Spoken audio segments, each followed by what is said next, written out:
Ya, ditonton dulu videonya, terutama ini buat para teman-teman yang baru mau memulai.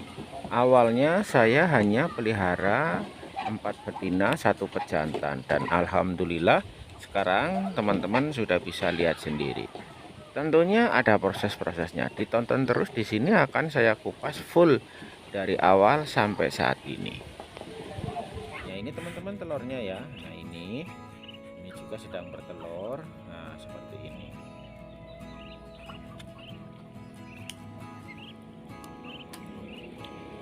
Ini juga sudah bertelur ya teman-teman ya. Jadi ini kemarin habis netas ya teman-teman, habis netas. Ini telurnya gede-gede ya teman-teman ya. Telurnya gede-gede sekali tuh ya, isinya banyak.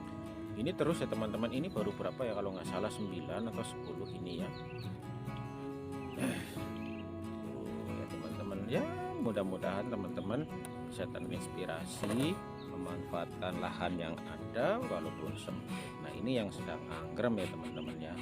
Ini yang sedang anggrem nih, kalau nggak salah anggremnya 11 ya teman-teman ya, 11. Jadi ada 23 telurnya yang sisanya digoreng. Assalamualaikum warahmatullahi wabarakatuh. Jumpa lagi bersama Java Flower. Untuk kali ini Java Flower akan memberikan video, dan saya juga akan sharing-sharing untuk sahabat-sahabat Java Flower dimanapun berada. Nah, video kali ini saya akan bercerita awal mula saya beternak entok. Dimulai dari 4 betina, dan alhamdulillah kami tekuni sekarang ya sudah bisa menjadi hasil tambahan. Selain untuk hiburan buat diri saya pribadi, ternyata bisa juga untuk menambah kebutuhan hari-hari untuk urusan dapur rumah tangga saya. Tentunya di sini saya akan berbagi cerita. Siapa tahu dengan cerita yang kami alami bisa membuat teman-teman bisa terinspirasi. Ya, setidaknya bisa buat hiburan. Cocok sekali video ini buat sahabat-sahabat yang kebetulan tinggal di kampung atau memang masa-masa pensiun seperti saya. Jangan kemana-mana, ditonton terus sampai dengan selesai agar kita tidak salah dalam memilih usaha ternak. Skala rumahan seperti ini, dengan modal yang cukup hemat, modal pas-pasan, tidak membutuhkan lahan yang luas, namun ya lumayan sajalah seperti itu. Oke, lanjut langsung saja kita simak videonya. Sebelumnya jangan lupa di subscribe dulu videonya ya. Tanya satu, pada waktu beli masih remaja menjelang mau nelor. Nah, saya sudah pelihara sekitar 6 bulan, sudah pada beranak, sudah pada nelor. Nah, alhamdulillah saya senang sekali teman-teman, karena saya tinggal di kampung, banyak sekali makanan-makanan sisa, banyak sekali sayur-sayur bekas. Daripada dibuang mubah atau mubazir, saya manfaatkan. Nah, inilah kandang kami yang kecil-kecilan. Saya senang dengan entok karena apa? Makannya rakus, terus kandangnya tidak perlu bagus-bagus. Yang penting dia tidak kehujanan saja udah senang ya teman-teman ya. Terus kalau nelor pun sama ya, nelornya dia senangnya di tempat yang gelap-gelap, yang gua-gua kayak gitu. Nah, selain itu juga dagingnya enak banget teman-teman buat bikin entok rica-rica atau entok cabai hijau ya teman-teman ya. Besok insya Allah saya akan mau mereview cara bikin masakan entok rica-rica ya teman-teman. Oh ya teman-teman, jangan lupa videonya di subscribe ya. Nah, ini karena entok hobi dengan air ya teman-teman. Di sini saya sediakan empang atau kolam ukuran 1 meter kali 80 cm ya teman-teman. Jadi panjangnya 1 meter, lebarnya 80 cm, dalamnya sekitar 45. Setiap 1 hari sekali saya buang airnya, saya isi kembali. Jadi selain buat minum, ini juga buat mandi ya teman-teman ya. Nah, selain buat minum juga buat mandi. Jadi si entok itu merasa senang dan tidak stres, karena kalau stres dia langsung mandi, habis makan juga langsung minum, seperti itu ya teman-teman ya. Ayo teman-teman mulai mencintai binatang ternak, karena kita tidak usah bicara untung rugi dulu ya teman-teman. Pas mau menjelang lebaran itu dijual, itu luar biasa teman-teman ya. Luar biasa harganya, yang pejantan itu bisa sampai 150, bahkan nyaris sampai 200 kalau yang super besar ya teman-teman. Oke teman-teman, mudah-mudahan video yang sederhana ini bisa menginspirasi buat teman-teman semua. Sekali lagi, saya pelihara entok karena entok pertama kebal sama penyakit, yang kedua entok makanannya apa saja mau, yang ketiga entok itu kandangnya tidak harus bagus ya teman-teman. Bahkan dia kalau musim hujan bukannya berteduh, malah hujan-hujanan. Beda dengan binatang ternak yang lainnya. Nah, itulah kenapa saya memilih untuk memelihara entok.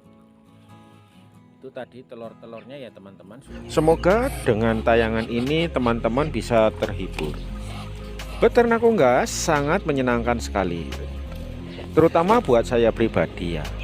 Di saat usia saya yang sudah mulai lanjut, tenaga sudah berkurang, namun semangat masih ada. Cocok sekali dengan budidaya unggas seperti ini. Pertama, biayanya sangat murah. Harga jual atau konsumsi lumayan banyak yang mengkonsumsi unggas-unggas, terutama entok. Jadi menurut saya, jika seperti saya modalnya pas-pasan, namun bisa memberikan hiburan atau bisa mendapatkan penghasilan tambahan.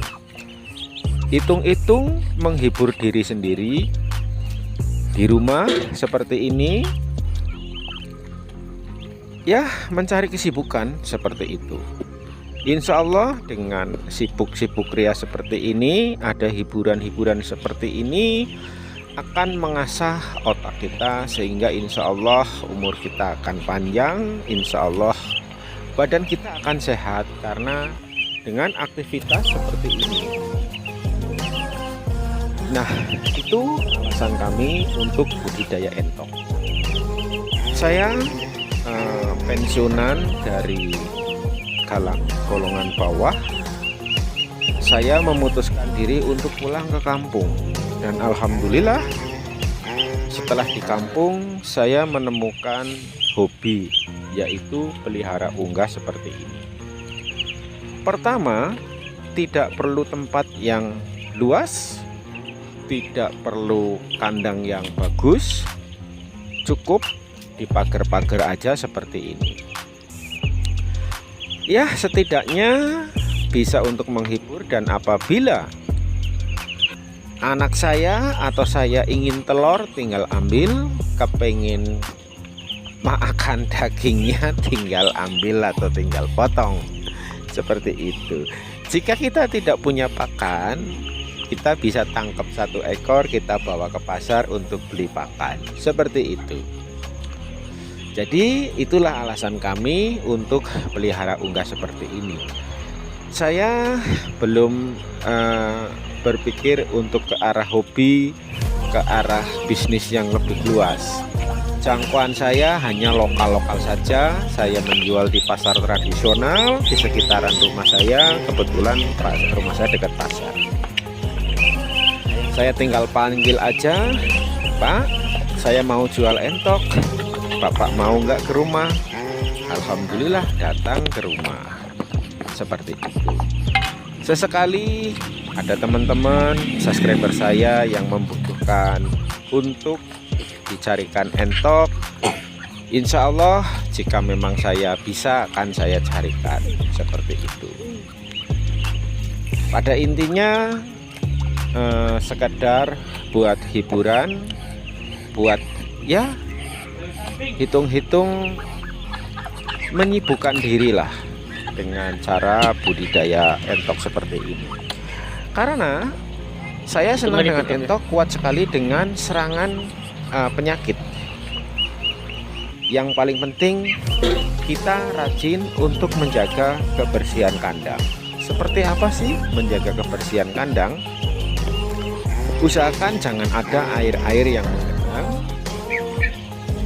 Seperti itu. Adapun kolam, usahakan kolam itu berdekatan dengan got pembuangan, sehingga kalau kita menguras tidak menimbulkan genangan-genangan air. Karena nanti kalau ada genangan air, si entok itu akan senang dan main-main di situ, pada akhirnya akan menimbulkan bau dan pada akhirnya akan menimbulkan bakteri yang mengakibatkan penyakit buat entok-entok kita. Yang berikutnya alasan saya pelihara unggas, karena entok itu makanannya apa saja doyan. Apa saja doyan. Saya pergi ke pasar kalau pagi mencari pucuk-pucuk sawi, bonggol-bonggol sawi, kol saya rajang-rajang, saya berikan. Jika saya tidak sempat, kadang-kadang saya ke kebun belakang, saya ambil batang pisang, saya potong-potong, saya berikan. Namun tak lepas juga dengan pakan seperti bekatul dan sedikit vitamin protein seperti konsentrat dan itu boleh-boleh saja, karena dengan pakan alternatif saja itu ya nggak bagus untuk pertumbuhan entok kita. Pada intinya, jika kita memang mau mencetak produksi, ya kita harus berani merogoh kantong. Jika kita ingin sekedar sambilan iseng-iseng, bisa kok seperti itu. Karena sebelumnya saya hanya mengandalkan azolla, batang pisang, dedaunan-dedaunan gitu dengan bekatul tentunya. Seperti itu. Yang kami dengan entok jumbo, alasan kami pertama, saya suka dengan bulu-bulunya yang putih, dengan posturnya yang jantan, terutama yang jantan ya. Kalau yang betina sih standar ya, yang betina tidak besar, namun tetap dia akan memberikan keturunan. Apabila nanti ada yang jantan, maka yang jantannya bisa jumbo. Itulah yang disebut entok jumbo. Itu nggak ditutup ya? Jadi tidak semua entok jumbo itu besar, ada kalanya yang kecil, seperti itu. Bedanya entok lokal, yaitu entok lokal di ujung paruh itu, di batuk atau di jidatnya itu tidak ada pentolnya. Namun kalau jumbo itu ada. Itu kelihatannya nanti setelah dia menelur pertama kali, baru akan kelihatan itu pentol gitu ya, pentol di atas hidung atau di atas paruh itu ada pentolnya. Itu kalau entok jumbo. Kalau yang pejantan biasanya kelihatan kakinya kekar, gilik, jenjang, itu telapaknya lebar, paruhnya juga lebar. Seperti ini. Ya, semoga sajian dari kami bisa menghibur buat teman-teman semua. Jangan lupa bantu kami dengan cara subscribe ya. Buat teman-teman yang mau memulai tidak harus banyak. Yang penting kita sudah siap, atau yang penting kita hobi terlebih dahulu. Siapkan kandang, siapkan pakan, tentunya paling ideal, paling simpel ya bekatul dan konsentrat. Bila ada tepung Kentucky, tepung ikan, dicampur saja seperti itu. Jika tidak ada, kita bisa carikan dedaunan-dedaunan di pasar. Jangan lupa dicuci terlebih dahulu sebelum disajikan, seperti itu ya. Inilah kandang kami, kandang umbaran yang memang saya rancang untuk umbaran. Pertama, saya tidak punya modal. Dengan kandang umbaran, maka biaya yang kita keluarkan sangat-sangat minim sekali, seperti itu. Namun jika teman-teman mempunyai budget yang cukup, teman-teman bisa buatkan kandang yang permanen, seperti itu. Kami tinggal di Kota Malang, Jawa Timur, tepatnya di Gondang Legi. Buat teman-teman yang ingin main ke kandang kami ya silahkan, hitung-hitung ngopi-ngopi, ngobrol-ngobrol, silaturahmi. Insya Allah banyak teman, kita akan banyak saudara. Sering silaturahmi, insya Allah kita akan panjang umurnya, disehatkan badannya seperti ini. Oke, dari Kota Malang, wabillahi taufiq wal hidayah. Wassalamualaikum warahmatullahi wabarakatuh.